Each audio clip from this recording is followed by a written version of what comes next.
يوم السبت اللي فات اللي هو قبل نهائي ب3 ايام وصل عرض حقي انا لاحمد الظفيري اعاره من نادي القادسيه 6 اشهر.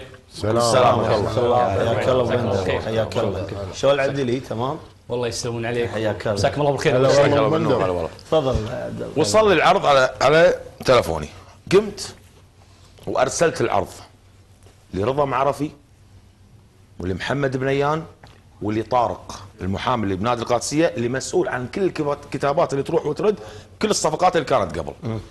ارسلت ل 3 اشخاص كله بالواتساب ورد علي. وعلى فكره هذا بحاله احتراف منه احمد الظفيري احنا قاعد نتكلم. وعلى فكره ابو صقر كل الكويت شافت العرض السبت عدل لا اخ مبارك الدوسري بالتويتر والانستغرام. ورياضتنا شنو احنا ترى شيء بالتويتر كل الناس تدري فيه، كل الناس تدري. معقوله مجلس اداره نادي القادسيه الحين ما يدري ومعلق المباراه بالنهائي يقول وصل عرض حق احمد الظفيري بالنهائي، قاعد يقول لك المعلق. يعني شلون نصدق الشيء هذا؟ خلينا الموضوع هذا.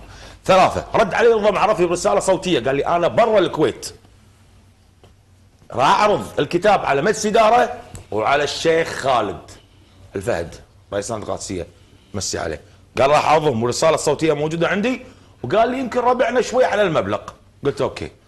طارق ارسل لي رساله خطيه ارسل لمجلس الاداره.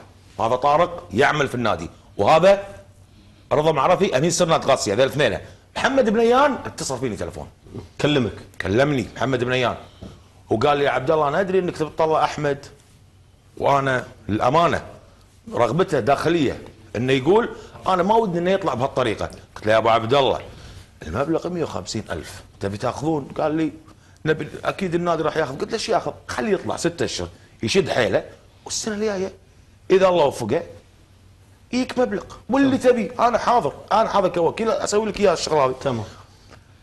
كان يقول انا بكلم النادي وانا مع اللاعب وبصف اللاعب ودي انه يطلع وبس و قلنا اوكي. بعد المباراه احمد الظفيري كلم خالد الفهد رئيس النادي. هذا الحين وصلنا حق شنو؟ الرئيس معاي بالخطوات كلها وصلنا حق الرئيس. كان يقول له مكالمه مطوله كانت، احمد اقعد لا تروح وضع النادي نبيك. كان يقول له انا بطلع وظروفي خاصه يا جماعه، بين قوسين احمد الظفيري ظروفه سيئه مو خاصه، وخاطب مجلس اداره القادسيه كذا مره وكان يلعب والدته كان بعنايه مركزه وراح علاج بالخارج وطلب انه يساعدونه وما طلعوا. كل هذا كله شيء. والولد امانه ظروفه صعبه جدا ماديا. يعني لاعب ابى اطلع شوي على الموضوع، لاعب افضل لاعب سنه طافت بالكويت واكثر صانع العاب بالكويت، ظروفه الماديه صعبه جدا وبنادي يعني ما يحتاج نتكلم عن نادي القادسيه الكبير. قمنا وكلم الشيخ خالد، كان يقول الشيخ خالد ومكالمه مطوله اقعد الربع كنا بياخذ منك 30%. قال له 30% هو 150 تاخذ مني 45,000 يبقى لي 105. يعني ما استفدت انا، خلني اطلع. يعني نادي القادسيه ما راح يوقف على 13,000 دينار. اخر المكالمه كان يقول له الله يوفقك الشيخ خالد الفهد. الشيخ خالد الفهد الله يوفقك بالسلامه. الشيخ خالد الفهد رئيس نادي القادسيه هو اللي قال روح الله رئيس نادي القادسيه روح الله يوفقك. هذا احمد الظفيري حي يرزق. وتوني مكلمه قبل لا يهني. سكرنا طرنا يوم الثلاثاء، وصلنا الثلاثاء ولا مسج من بنيان كلمني ضروري قبل لا توقعون. حلو ما زلنا طايرين وانا شنو ودي اللاعب يطلع اعاره. تمام. عبد الله الجاسم اللي وده اللاعب يطلع اعاره، اللي طلع حسين فاضل واللي طلع فهد الانصاري واللي كان يدخل حق نادي القادسيه فلوس قبل الشهرين يدقون علي اني قد تساوي يدقون علي. دخل لنا المبلغ هذا. اللاعب يلعب شهر 9 ننزل حق القادسيه شهر 6 باعاره حسين فاضل 3 سنوات. وفهد الانصاري كنا رايحين للمطار ودق شخص من نادي القادسيه داعم وقال لك المبلغ الفلاني المستحق القديم بس لا تروح كذي. وردينا وعطينا نادي القادسيه. وهذا رضا معرفي شاهد على الشيء هذا. وبدر المطوع اثناء ظرف القادسيه الطارئ اللي كان يذكره ابو علي 800,000 موافقين على صفقه انتقال بدر. عبد الله الجاسم وصلها ل 1,200,000 وقال لي كثر الله خيرك اعضاء مجلس الاداره كانوا موجودين رفاع الديحاني ورضا معرفي. نرجع حق موضوعنا على اساس بس الجمهور شلون تتكلم. خوش كلام. خلصنا يوم الثلاثاء طبينا هناك على اساس الثلاثاء يتم التوقيع. كان اقول لاحمد خلينا نوقع باكر الاربعاء. قال لي ليش؟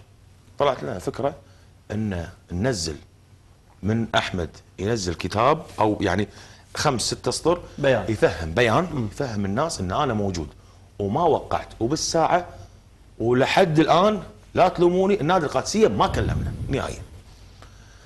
دقيت على بنيه طبعا ما رد علي، موجود عندي الاتصال بالوقت وشي، ما رد علي. يا ابو محمد بالمسج يا ابو عبد الله رد علي، ما رد علي، ما ادري شنو ظروفه صراحه. صار ثاني يوم الظهر قادسيه ما كلمونا، يوم الاربعاء جينا وقعنا لمده 1.5 سنة احمد الظفيري لنادي القادسيه، لنادي القادسيه السعودي، والله يوفقه ان شاء الله. ازيد على هذا كله، بس في البدايه كان 6 اشهر اعلنتوا عن 6 بدايه اشهر. كنا اعاره. إيه، الكتاب مكتوب، الكتاب خاطب نادي القادسيه اعاره، نفسه حسين فاضل وعيدها نفسه فهد الانصاري. تمام. انا اللي وكيل فهد الانصاري وحسين فاضل، قدمته عن طريق الواتساب ووافقوا نادي القادسيه وردوا لي اياها مره ثانيه عن طريق الواتساب، ورديت الموافقه حق نادي الاتحاد على اساس نكون واضحين. تمام. وكل اللي ردوا علي من نادي القادسيه عندي امين سر. واليوم قبل 2 أو 3 ساعات الشيخ خالد الفهد، وانا اقول له مشكور وكثر الله خيرك، وانت اب الروح حق صفقه احمد لان انت عارف ظروف احمد. اتصال لاحمد يسلم على احمد ويقول له روح الله يوفقك ودير بالك، ويقول قال له بعد لا تفسس فلوسك، سوي لك مشروع شيء وروح الله يوفقك. هذا رئيس نادي القادسيه جزاه الله خير. جزاه الله خير. اللي اقول له الاب الروح حقه. وليش حسن ابو الحسن محتاج؟ انا ابو علي، انا ابو علي اخوي كبير، ولما كتب انا بس لما كتب ابو علي الشغله هذه ليه؟ ابو علي مسؤول ان انا ما ادري نادي القادسيه وهو لا الصلاحيه، انا ما ادري اذا هو يراويني شغله انا مثلا لا اتعامل مع نادي القادسيه، بس انا في بالتعامل. شكرتني انت قبل يا نادي القادسيه، مشكور يا عبد الله على الصفقه، مشكور انك قاعد تسوي لنا شيء، مشكور انك قاعد تجيب العرض كذي، لكن نادي القادسيه اخطائه لا يقطها على عبد الله الجاسم. انا الصفقه يد امين السر وطارق الموظف بالنادي وكلهم وجودهم عندي بالتلفون. وضحت.